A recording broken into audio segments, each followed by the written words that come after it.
Class 12 NCERT आरोहण पढ़ रहे हैं अभी हम, और आरोहण का पढ़ते हुए हमें हो गए हैं 1 वीक से ऊपर। आज हम फिराक गोरखपुरी पढ़ेंगे। फिराक गोरखपुरी, इससे पहले हम इस पाठ से यहाँ तक पढ़ चुके हैं 7 तक। अगर आप नए हैं इस चैनल पे तो प्लेलिस्ट में जाके देख सकते हैं और इस चैनल को सपोर्ट कर सकते हैं सब्सक्राइब करके। चलिए चलते हैं फिराक गोरखपुरी की रुबाइयों पे।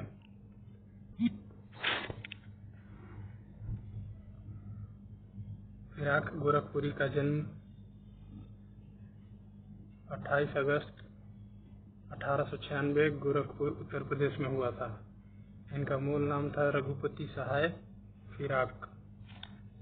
इनकी शिक्षा हुई है रामकृष्ण की कहानियों से शुरुआत।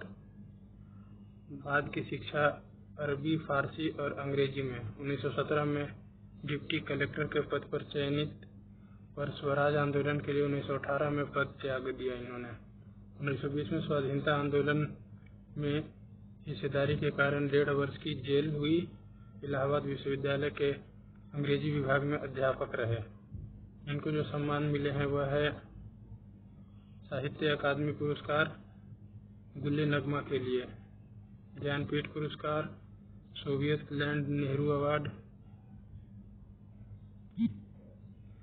इनकी महत्वपूर्ण रचनाएं हैं गुल्ले नगमा, बजे जिंदगी, रंगे शायरी, उर्दू गजलगोई आदि। इनका निधन 1983 में हुआ था। उर्दू शायरी का बड़ा हिस्सा रूमानियत, रहस्य, शास्त्रीयता से बंधा रहा है, जिसमें लोक जीवन और प्रकृति के पक्ष बहुत कम उभर पाए हैं। नज़ीर, अकबराबादी, इत्तफाक हुसैन, हाली जैसे जिन कुछ शायरों ने इस रिवायत को तोड़ा है, उनमें एक प्रमुख नाम फिराक गोरखपुरी का भी है। फिराक ने परंपरागत भावबोध और शब्द भंडार का उपयोग करते हुए उसे नई भाषा और नए विषयों से जोड़ा। उनके यहाँ सामाजिक दुख दर्द व्यक्तिगत अनुभूति बनकर शायरी में ढला है। इंसान के हाथों इंसान पर जो गुजरती है उसकी तल्ख सच्चाई और आने वाले कल के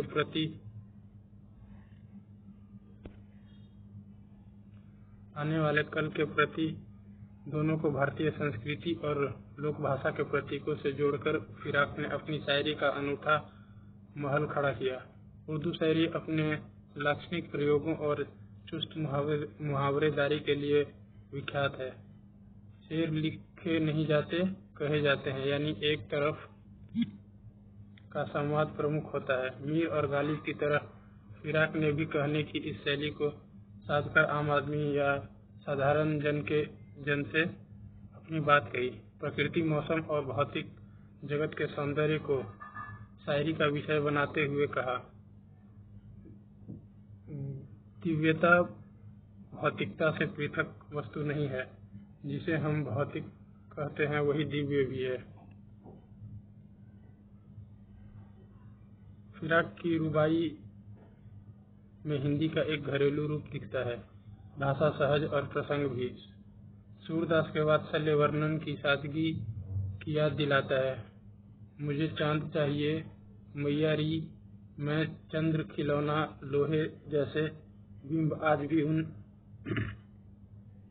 बच्चों के लिए एक मन लुभावना खिलौना है जो वातानुकूलित कमरों में बंद नहीं रहते, छत पर चटाई बिछाकर सोते हैं तथा चंदा मामा के नदियां किनारे उतरने और कल्पित दूध भात खाने की कल्पना से निहाल है।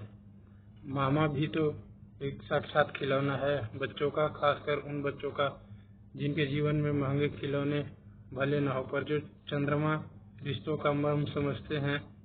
एक अनूठी दौर है। अब हम इस पाठ को देखेंगे। रुबाइयाँ। आंगन में लिए चांद के टुकड़े को खड़ी, हाथों पे झुलाती है उसे गोद भरी, रह रह के हवा में जो लोका देती है, गूंज उठती है खिलखिलाते बच्चों की हंसी। इसका अर्थ यह है कि इस रुबाई में माँ और बच्चे के बीच के वात्सल्य प्रेम का सुंदर वर्णन है। माँ अपने चांद के टुकड़े यानी कि प्यारे बच्चे को गोद में लेकर आंगन में खड़ी है। वह उसे अपने हाथों पर झुलाती है और बीच बीच में उसे प्यार से हवा में ऊपर उछालती है। जब माँ बच्चे को हवा में उछालती है तो बच्चा खुशी से खिलखिलाकर हंस पड़ता है, जिससे पूरा घर उसकी हंसी से गूंज उठता है। नहला के छलके छलके निर्मल जल से उलझे हुए गेसुओं में कंघी करके किस प्यार से देखता है बच्चा मुंह को, जब घुटनियों में लेके हैं पिन्हाती कपड़े। इसका अर्थ है कि माँ अपने बच्चे को साफ और स्वच्छ जल से नहलाती है। नहलाने के बाद वह बच्चे के उलझे हुए बालों में कंघी करती है। जब माँ बच्चे को अपनी घुटनियों के बीच में पकड़कर कपड़े पहनाती है तब बच्चा बहुत ही प्यार और मासूमियत से अपनी माँ के चेहरे को निहारता यानी कि देखता है। माँ बेटे का यह दृश्य अत्यंत आत्मीय है। दिवाली की शाम घर पुते और सजे, चीनी के खिलौने जगमगाते लावे। वो रूपवती मुखड़े पे एक नर्म दमक, बच्चे के घरौंदे में जलाती दिए। दीपावली के त्योहार का वर्णन करते हुए कवि कहते हैं कि दिवाली की शाम को घर चूने रंग से पुते हुए और सजे हुए हैं। घर में चीनी मिट्टी के खिलौने और दिवाली के दिए जगमगा रहे हैं। ऐसे सुंदर माहौल में वह रूपवती माँ, जिसके चेहरे पर एक कोमल व प्यारी सी चमक है, अपने बच्चे के बनाए हुए छोटे मिट्टी के घर यानी कि घरौंदे में प्यार से दिए जलाती है, जिससे बच्चे का दिल खुश हो जाता है। आंगन में ठुनक रहा जिदियाया है, बालक तो हुई चांद पे ललचाया है। दर्पण उसे दे के कह रही है माँ, देख आईने में चांद उतर आया है। इसका अर्थ यह है कि यहाँ बच्चे की बाल हठ यानी कि जिद का बड़ा ही प्यारा वर्णन है। बच्चा आंगन में मचल रहा है और आसमान में चमकते चांद को पाने के लिए जिद पर अड़ गया है। माँ उसकी इस नादान जिद को पूरा करने के लिए एक तरकीब निकालती है। वह बच्चे के हाथ में एक शीशा थमा देती है और कहती है, देखो आईने के अंदर सचमुच आसमान का चांद नीचे उतर आया है।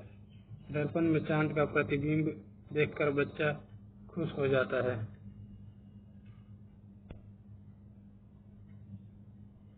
रक्षाबंधन की सुबह रस की पुतली छाई है, घटा गगन की हल्की हल्की बिजली की तरह चमक रहे हैं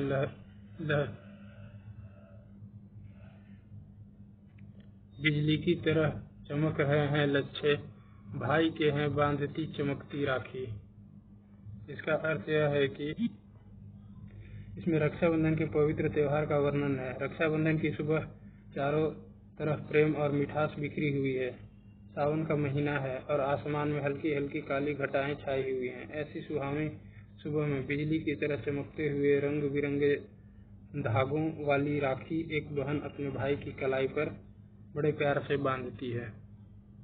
यह कविता यहीं पर समाप्त होती है। धन्यवाद।